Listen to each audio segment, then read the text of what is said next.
The sky outside Washington, D.C. was still dark when Karoline Leavitt's alarm buzzed at 6:30 a.m. She didn't hit snooze. She never did. The day ahead wasn't just another White House press briefing. Today, she wasn't standing behind a podium, she was standing in front of a judge. The navy blue blazer she laid out the night before was still on the hanger. Her phone buzzed with unread messages.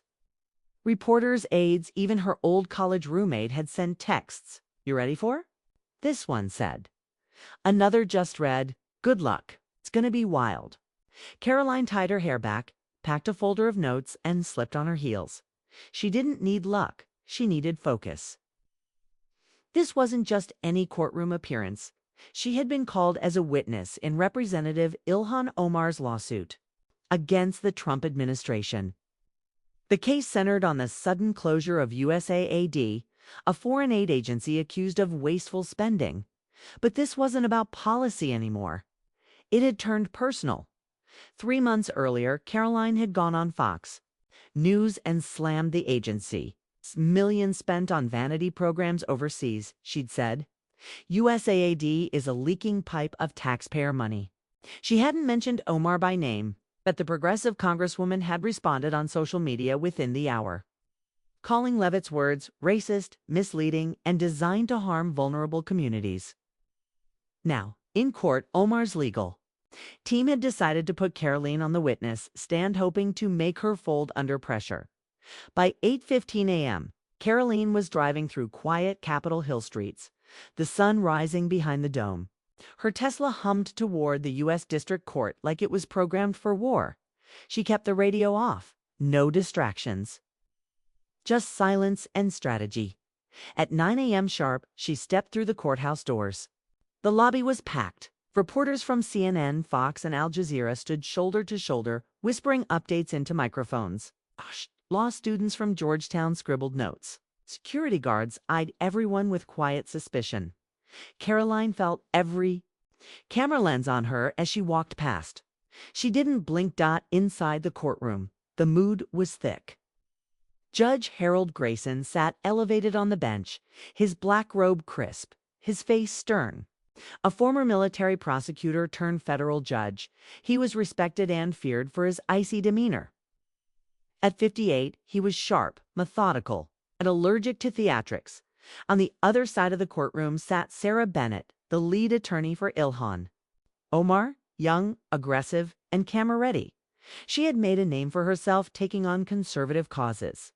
Her eyes followed Karoline with a mixture of curiosity and quiet calculation. Karoline found her seat near the front row, placing her folder neatly on the table. She didn't glance at the reporters. She didn't need to. She knew they were all ready. Crafting their headlines, White House press secretary faces fire in Omar trial, or Karoline Leavitt in the hot seat. The clerk stood, all rise. Judge Grayson entered with quiet authority, taking his seat with a heavy thud of the chair. He adjusted his glasses and glanced over his docket. Then his eyes met Karoline's. "Miss Leavitt," he said, voice cold and even. "You'll take the stand in the second hour. Till then, observe." Karoline gave a short nod. The first hour of testimony belonged to Sarah Bennett, who paced in front of the jury box with a calm voice but sharp words. She called the Trump administration's decision to close USAID a violation of moral and international duty. She said the closure had directly endangered civilians in Gaza, Kenya, and Sri Lanka. Then she shifted to Karoline's name. "Let's not forget," Kenna said, turning toward the press section. This closure was loudly supported by White House spokesperson Karoline Leavitt, who mocked USAID's work and ignored its success stories. Karoline didn't flinch. She simply folded her hands in her lap and waited. Judge Grayson raised an eyebrow. "We're not here to settle policy debates," he said dryly. "We're here to find the truth." The courtroom went still. When the break was called, Karoline stood slowly and walked toward the hallway. A young intern bumped into her by accident and apologized nervously. Karoline smiled, then turned toward the courthouse windows. Looking out over the Capitol. She wasn't just a spokesperson anymore. Not today. She was a piece on the board, and her next move had to be precise. A court officer approached. Judge Grayson would like a word in chambers before you take the stand. Karoline blinked once. Alone? Yes, just you. In the judge's chambers, the air was heavier, more private. Grayson didn't waste time. I've reviewed your interviews, your statements on USAAD. Your appearance today won't just be routine. He leaned forward. You're not on trial, Miss Levy, but what you say may determine the case's future. Karoline held his gaze. I understand. No, I don't think you do, the judge said quietly. Congresswoman Omar's team is hoping to corner you. But if your testimony introduces material that expands the scope financial documents, mismanagement claims, political ties, this courtroom becomes a war zone. Karoline straightened her shoulders. Then I hope you're ready, Your Honor, because I came prepared. Grayson nodded once, then looked down at his notes. Court resumes in 10, he said. Be sharp, Miss Leavitt. The whole country is watching. The courtroom lights buzzed faintly overhead as Karoline Leavitt stepped back in through the heavy wooden door. The energy had shifted. The reporters were no longer casually whispering, they were focused, pens in hand, cameras readjusted. They knew the next few minutes would decide whether this trial stayed. A procedural political jab or erupted into a media firestorm. Judge Grayson's voice cut through the air like a razor. Miss Leavitt, please take the stand. Karoline rose, her blazer buttoned, face calm. Every click of her heels echoed across the marble floor. She swore an oath and sat in the witness chair. Folding her hands neatly on her lap, Attorney Sarah Bennett wasted no time. Miss Leavitt, she began smoothly. Do you stand by your comments made during the Fox News interview where you called USAA's budget wasteful spending and claimed it was, quote, pouring taxpayer dollars into questionable political pipelines overseas? Karoline didn't blink. Yes, I stand by the facts I shared. I cited budget reports, government audits, and GAO figures. I didn't speculate, reported. Really? Bennett raised an eyebrow. 'Cause your language wasn't exactly neutral? You labeled the agency a cash machine for leftist agendas. Are you now suggesting those were simply objective observations? The courtroom murmured. A reporter leaned closer to her microphone. Karoline answered steadily. I was critical. Yes, but criticism isn't defamation. My statements were based on evidence. If people were uncomfortable, maybe it's because the numbers I exposed were true. Judge Grayson tilted his head, interested. Bennett pushed further. Let's talk specifics. Did you personally review the USAAD project list for Gaza aid before calling it ideologically motivated? Yes, Karoline replied instantly. That data was public. I had documents from a State Department subcommittee report showing disproportionate funds allocated to projects with questionable transparency. I flagged it. That's my job. Or your politics. Bennett snapped. Karoline's jaw tightened, but her tone stayed measured. There's a difference between political opinions and documented mismanagement. I gave citations. If you want, I have them with me today. Judge Grayson leaned forward. You brought documents. Karoline nodded. Yes, Your Honor. A folder of compiled reports, budget breakdowns, and internal memos, some obtained through FOIA requests. Approach the bench, the judge said. Gasps rippled through the room.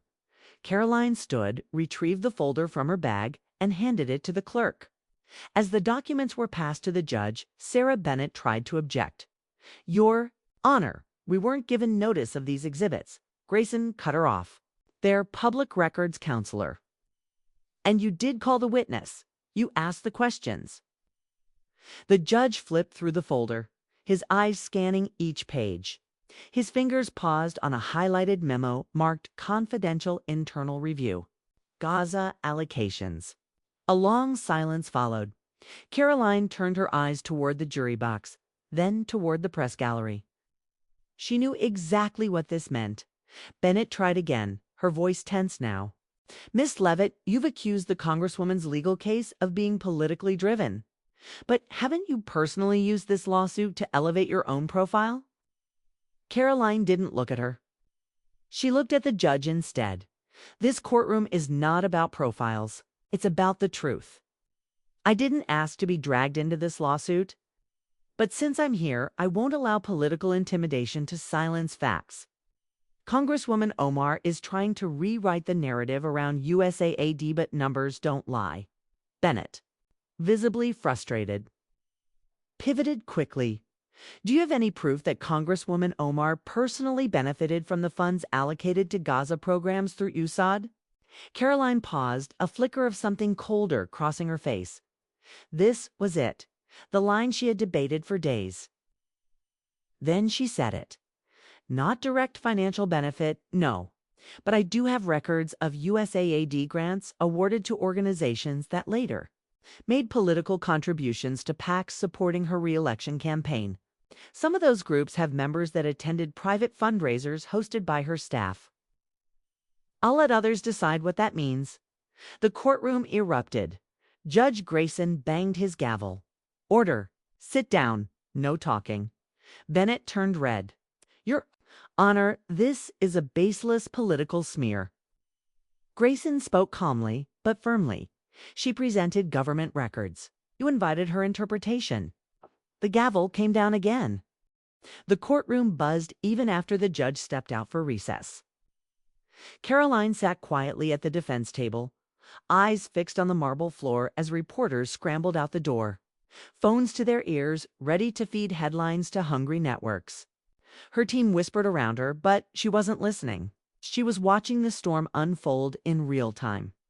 On the big screen in the hallway outside the courtroom, CNN aired live footage with the bold headline, WH Press Secretary Karoline Leavitt exposes shocking evidence in Omar lawsuit. MSNBC wasn't far behind. Ilhan Omar's legal strategy faces blowback as courtroom testimony turns heated. Inside, Sarah Bennett was pacing. Her co-counsel whispered something about requesting a mistrial, but she shook her head. She knew what just happened. Karoline had flipped the entire balance of power. Judge Grayson returned within 15 minutes. His face was unreadable, but his eyes locked onto Karoline the moment he entered. He sat, adjusted his glasses, and spoke. This court finds the witness's documentation admissible. The source material is government-issued and falls within the bounds of transparency. Sarah stood, trying one more time. Your Honor, while the documents may be technically admissible, the witness has used them to create a narrative of personal, political attack. We request the court instruct the jury to disregard speculative claims about campaign connections. Judge Grayson didn't blink. You opened that door when you questioned her intent? I will, however, instruct the jury to weigh the evidence, not the implications, as they see fit. Karoline didn't smile. She didn't gloat. She just nodded slightly, as if acknowledging a move in a chess game. Then, unexpectedly, the courtroom door opened again. In walked Congressman Elijah Grant, a centrist Democrat known for his frequent TV appearances and behind-the-scenes moderating of party chaos. His presence stunned the room. Reporters turned. A court clerk whispered urgently to the judge, who nodded. Congressman Grant has filed an amicus statement, the judge announced, adjusting his microphone. He will not testify, but has submitted a supporting brief regarding USAID financial patterns and their political consequences. Gasps erupted again. Karoline's attorney, David Croft, leaned over and whispered, "That's unexpected. He's not in either of their camps. If he's stepping in it, means something bigger is moving." Karoline nodded again, her eyes calm, but her heart pounding. She wasn't here for herself anymore. This case had become bigger than Omar, bigger than Trump. It was about a system quietly cracking in the face of accountability.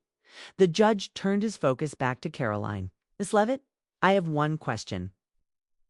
You brought evidence. You cited FOIA requests and campaign filings.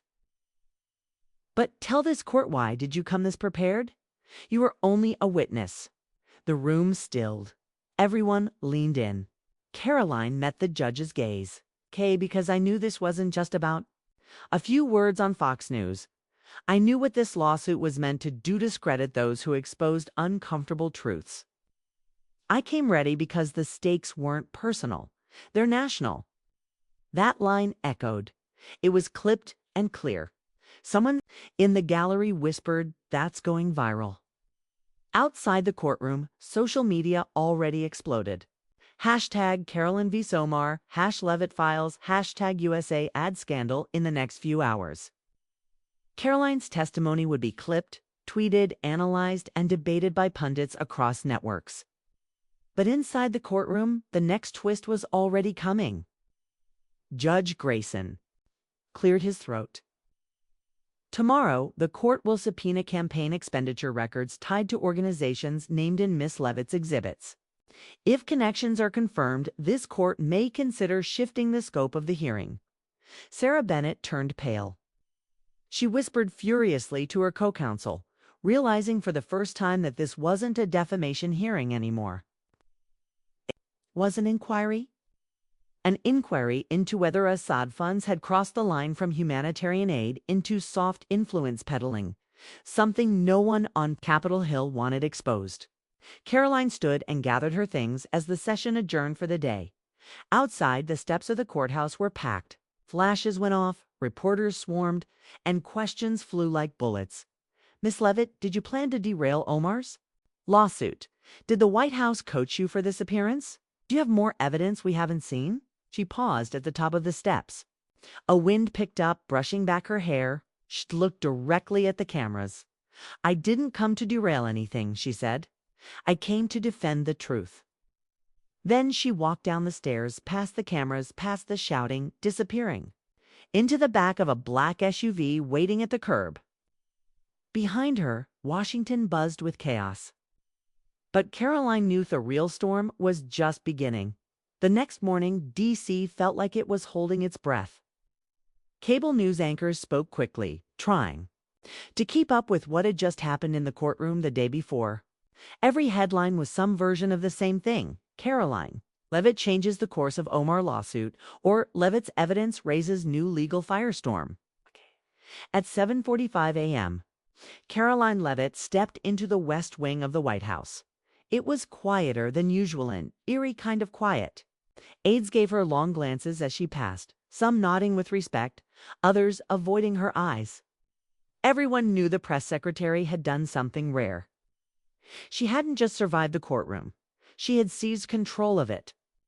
By 9 a.m., the subpoenaed documents began to arrive at the U.S. District Court.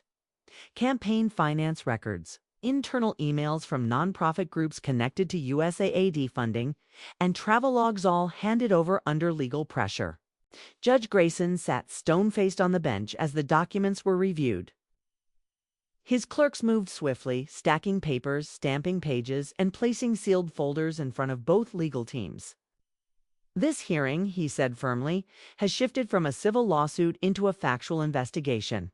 If further evidence supports misuse of U.S. foreign aid as political leverage, this court will refer it to the House Oversight Committee." In the plaintiff's corner, Sarah Bennett looked increasingly strained. She leaned toward her co-counsel, her voice sharp but quiet. "This wasn't supposed to go this far." Omar's goal was to discredit Trump, not open a legal minefield. Karoline sat behind the defense table, watching it all unfold. She hadn't spoken yet today. She didn't need to. The documents were doing the talking. Then something unexpected happened. A tall, gray-haired man in a navy suit entered the courtroom and handed Judge Grayson a confidential envelope. He whispered into the judge's ear. Grayson read the note inside silently, then nodded. He turned to the courtroom. "We have received a statement from a whistleblower under the Federal Ethics Protection Act. This statement has been verified for authenticity and will be entered into the record under seal." Whispers erupted in the gallery. A whistleblower. No one had predicted this. Karoline leaned forward, eyebrows slightly raised. Even she didn't expect that. Judge Grayson addressed the court.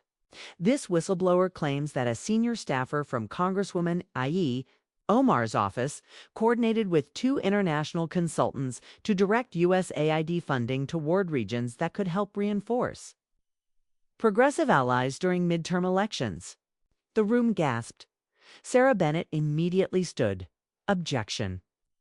This is an unverified, anonymous claim. It has no place in a civil defamation hearing. Grayson shook his head.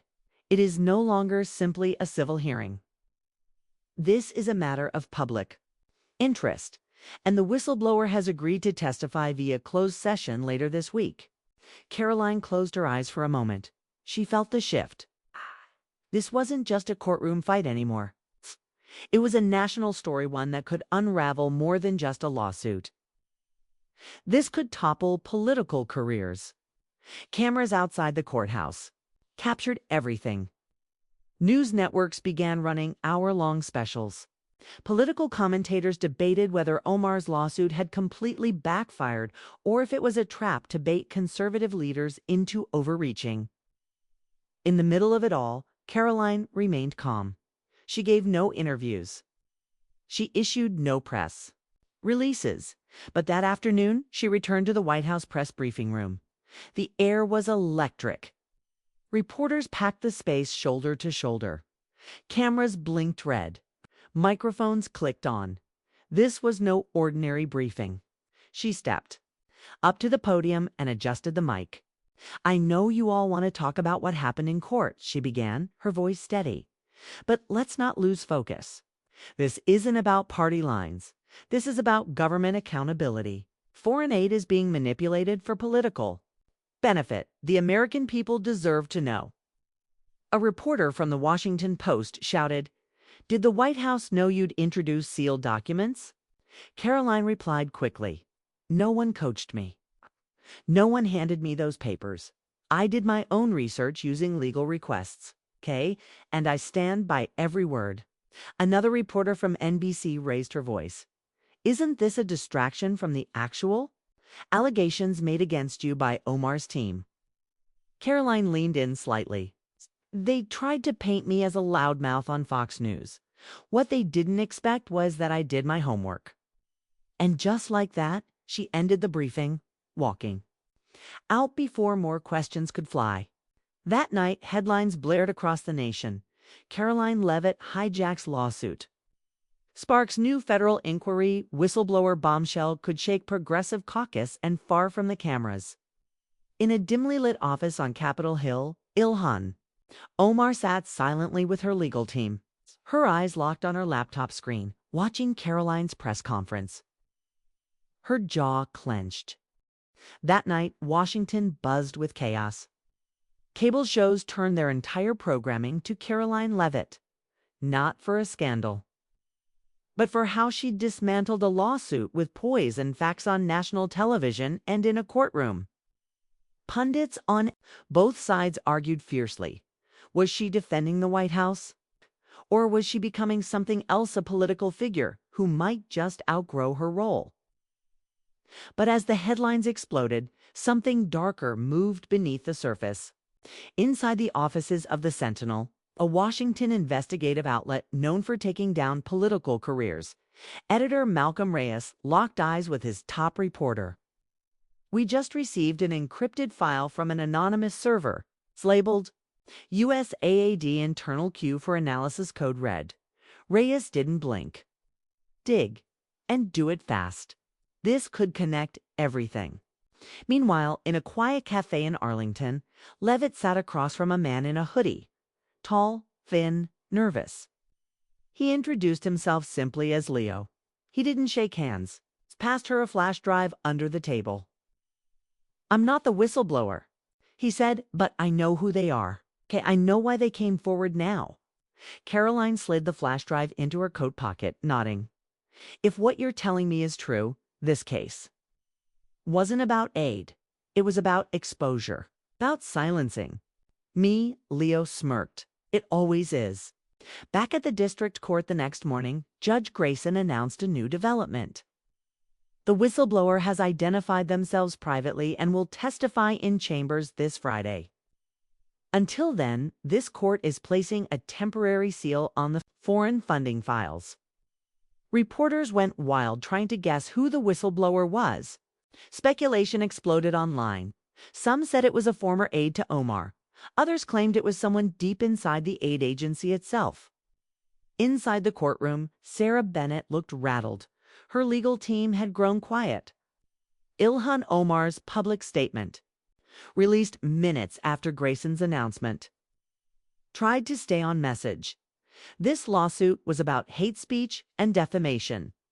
Any distraction from that is dangerous and irresponsible. I trust the court will see through political games. But the public wasn't so sure anymore. Polls showed rising skepticism. Support for Omar's lawsuit dropped. And a trending hashtag began sweeping across social media. Hashtag Leavitt effect. Karoline was everywhere now. On CNN, on Fox, quoted in the New York Times. With each appearance, she didn't attack. She just asked sharp, inconvenient questions. In one interview, she said, if Representative Omar wanted the truth, she should have welcomed scrutiny, not run from it when it turned toward her own camp. Meanwhile, in the White House, senior staff huddled. One aide muttered, she's drawing too much attention. Another disagreed. She's protecting us. Let her run with it. But behind closed doors, the president wasn't smiling. He liked loyalty. He didn't like unpredictability. In a call later that night, Karoline received a vague but clear message from the chief of staff. You've been brilliant. But remember, you're a press secretary, not a prosecutor. Don't forget your lane. Karoline hung up slowly. The next morning, she stood before her apartment mirror. She looked at herself, not just the blazer and the earrings, but the woman behind it all. She'd been a party warrior for years, a media voice, a defender. Now she was something else. The door buzzed. A plain envelope had been left outside. No name, no sender. Inside it, a single sheet of paper. It was a list of encrypted emails matching those already introduced in court. But handwritten next to one line was a name she hadn't seen before. L. Rojas. Karoline's eyes narrowed. That wasn't someone from the USAID directory. It was an alias. And she'd seen it once before, years ago, a memo she was never supposed to read. Back then, it meant nothing. Now, it might be the final thread in a political web stretching across continents. She took a deep breath, 'cause suddenly she wasn't defending herself anymore. She was unraveling something bigger, and she had just crossed the line between witness and investigator. Karoline Leavitt didn't sleep that night. She sat in her small Capitol Hill apartment, the city lights glowing through the window behind her. The name written in shaky inkel. Rojas was now printed on the center of her desk, circled twice in red. She opened an old secure laptop she hadn't used since her campaign work during the election. She went deep into encrypted archives she'd saved out of instinct, memos, reports, internal White House communications documents nobody thought she'd kept. After 20 minutes, she found it. It was buried in an old National Security Council update on foreign lobbying attempts. A single footnote. Alias L. Rojas connected to unknown NGO contractor operating through USAT for non-traceable cultural project funds. Back then, it didn't seem relevant. But now, it might be the missing link. She checked the time, 3:11 a.m., without hesitation. She called someone she hadn't spoken to in over a year, former NSA cryptanalyst Adam Vickers. He picked up on the second ring. Karoline, thought you'd deleted my number. I need your help. Quietly. No trace. There was a long pause on the line, then a calm reply. Send me the file. By morning, Adam had decrypted 3 of the 5 email chains connected to the alias. They showed that the person known as L. Rojas had authorized unusual aid. Disbursements to cultural fronts in the Balkans and parts of North Africa regions Omar had visited through humanitarian missions. None of it was illegal, on paper. But the pattern was unmistakable. Someone had funneled millions in aid to organizations later tied to political consulting work, and they were all shielded behind USAA's public programs. Karoline now understood something chilling. Omar's lawsuit wasn't just about silencing her criticism. It was about burying the money trail, because Karoline's Fox News remarks had accidentally scratched the surface of something far deeper. Something Omar and her allies weren't ready to have exposed. The next courtroom date arrived. Judge Grayson entered, eyes harder than before. The courtroom buzzed with anticipation. But before anything could begin, a young bailiff handed the judge a sealed envelope. Grayson opened it slowly, scanned the contents, and his face turned pale. "This court has just received classified evidence from federal intelligence channels," he said. Everyone froze. He cleared his throat. "It appears that third-party investigations have uncovered communications involving international aid routing patterns not previously disclosed in this case. Due to the nature of the content, I am sealing today's session." Panic rippled through the audience. Reporters shouted. Omar's legal team whispered furiously. Karoline sat calm, her hands folded. She didn't need to say anything now. The truth was uncoiling on its own. After the session outside the courthouse, dozens of journalists flooded Karoline with questions. "What's in the sealed file? Did you help uncover international corruption? Is Omar connected to global lobbying?" Karoline smiled, faintly, only saying, "I told the truth under oath. The rest. Let justice take its course." That clip aired everywhere within the hour. CNN, Fox News, MSNBC played it. Not because of what she said, but because of what she didn't say. The mystery grew. Even late-night hosts started calling her the press secretary with classified teeth. Meanwhile, inside Omar's D.C. office, the congresswoman paced. A lawyer's phone buzzed. "There's talk of a grand jury," he said. Omar froze. "They wouldn't. They might. If the pattern leads to campaign financing." Omar slammed her palm on the desk. It was clean. Every transaction. "You better hope so," the lawyer said, eyes grave. "Because, right? Now, Karoline Leavitt looks like a patriot. And you're the one in court trying to shut her up?" That night, Karoline returned home, exhausted but focused. She poured herself tea and watched the Capitol glow in the distance. Her phone buzzed with a message from Adam. Got a full match on Rojas. Real name, Lorenzo Rajic. Montenegrin national. Consultant for multiple USAID-backed grants. He disappeared 14 months ago. No trace. Karoline leaned back. Oh, so that was the final piece. Not just foreign money, but a ghost operative now missing who might held everything together. This wasn't about an Instagram Live anymore. This was about how deep the rabbit hole went. And Karoline knew the final step was coming. But in the world of political power, truth wasn't enough. She'd need to survive what came next, because secrets like this, they never stay buried quietly. Karoline Leavitt didn't sleep that night. She sat in her small Capitol Hill apartment, the city lights glowing through the window behind her. The name written in shaky inkheel. Rojas was now printed on the center of her desk, circled twice in red. She opened an old secure laptop she hadn't used since her campaign work during the election. She went deep into encrypted archives she'd saved out of instinct, memos, reports, internal White House communications documents nobody thought she'd kept. After 20 minutes, she found it. It was buried in an old National Security Council update on foreign lobbying attempts. A single footnote. Alias El Rojas connected to unknown NGO contractor operating through USAT for non-traceable cultural project funds. Back then, it didn't seem relevant. But now, it might be the missing link. She checked the time, 3:11 a.m., without hesitation. She called someone she hadn't spoken to in over a year, former NSA cryptanalyst Adam Vickers. He picked up on the second ring. Karoline, thought you'd deleted my number. I need your help. Quietly. No trace. There was a long pause on the line, then a calm reply. Send me the file. By morning, Adam had decrypted 3 of the 5 email chains connected to the alias. The sky over Washington, D.C. was overcast. Gray clouds heavy with the weight of a storm not just in the air, but inside the courtroom, inside the Capitol, and inside the American public's imagination.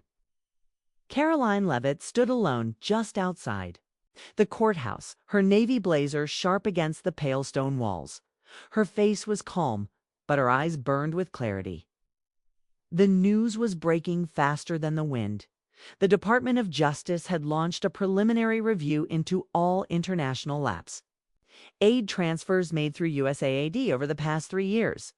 The Omar lawsuit had opened the gates. Inside, Judge Grayson reconvened the court in a closed-door session. This time, the press wasn't allowed in. The courtroom was stripped of spectators, leaving only lawyers, court officials, and the 2 central figures now locked in a new kind of confrontation: Ilhan Omar's legal team and the administration's witnesses. With Karoline Leavitt seated quietly among them, Omar herself appeared through a video call. Her expression was stern. Her voice steady, but it lacked its usual steel. Judge Grayson adjusted his glasses, opened a new folder, and began reading from a confidential report provided by federal investigators. There is evidence of concealed consultant activity linked to one Lorenzo Ragic, alias El Rojas. He said slowly, this individual received aiding contracts via USAID-affiliated programs, several of which correspond with public events sponsored by members of Congress. Omar's attorney tried to interrupt. Your Honor, our client has no personal ties. I'm not finished, Grayson snapped. His eyes pierced through the room. Furthermore, witness Karoline Leavitt's prior testimony has now been matched with intelligence briefings and encrypted communications decoded within the past 48 hours. These communications, while not proof of direct wrongdoing, raise serious ethical questions regarding aid, allocation, and influence. Omar's face froze on the monitor. Karoline didn't move. She didn't smile, but something inside her shifted. She had fought political battles before, but this was different. This time, she wasn't just defending policy. She had helped reveal a secret trail that might shift the balance of power away from secrecy toward accountability. Grayson closed the file and looked at the room one last time. This court will refer this matter to a special investigative counsel. Until that review is complete, this civil lawsuit is suspended. Gasps, audible, silence. Then a gavel, strike clean and final. Court adjourned. Outside, chaos erupted. Reporters swarmed the exits. Cameras rolled nonstop.